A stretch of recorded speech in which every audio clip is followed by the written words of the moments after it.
Autonomia Veneto-Roma, andata e ritorno. La sfida politica diventa sfida di popolo, da Piazza San Giovanni al Ponte di Rialto. Si comincia domani con la Lega che unisce tutto il centrodestra e lancia la protesta contro il bis Conte, il governo rosso-giallo. Dal Veneto partono 65 pullman e 2 treni, senza contare la carica dei 1500 in marcia su Roma per conto proprio.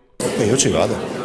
Siamo prontissimi, la provincia di Vicenza è la provincia che probabilmente porterà più persone a Roma, più di 1000 sono pronti a partire, 260 in treno, 14 pullman e molte persone in maniera autonoma raggiungeranno Piazza San Giovanni. Tantissime le bandiere col leone di San Marco che invaderanno Roma, pronte a sventolare per rivendicare l'autonomia, una partita su cui la vicentina Erika Stefani, da ministro, ha speso tutte le energie. Questo governo però sembra avere un'idea molto diversa e il percorso che ha preso la riforma appare lungo e complicato. Questo governo, così come è stato formato, non va bene, abbiamo un'idea diversa di Italia rispetto all'idea che hanno Partito Democratico e Movimento 5 Stelle e abbiamo anche un'idea diversa di Europa. Ancora una manciata di giorni e martedì prossimo sarà il secondo anniversario del grande referendum del 2017, quando ben 2.273.985 cittadini veneti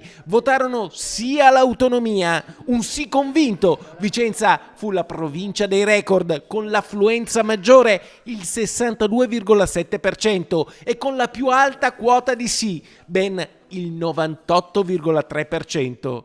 Per far valere quei voti, il vicentino Marino Finozzi, ex assessore ed ex presidente del Consiglio regionale, organizza una manifestazione aperta a tutti a Venezia sul Ponte di Rialto per il 22 di ottobre. Io penso sia legittimo e democratico che tutti facciano le proprie manifestazioni nel rispetto delle leggi e della libertà altrui, non ci vedo nulla di scandaloso. Insomma, direi che per l'autonomia e per il Veneto tutto quello che non strozza ingrassa. Ma dicono che ci sarà anche una parte di Lega, però, quindi forse qualcuno... Guarda, non lo so, cioè, come si dice? È quasi un'area grigia, no? Cioè, dove finisce il leghista, dove inizia l'autonomista, dove finisce l'autonomista, dove inizia il leghista.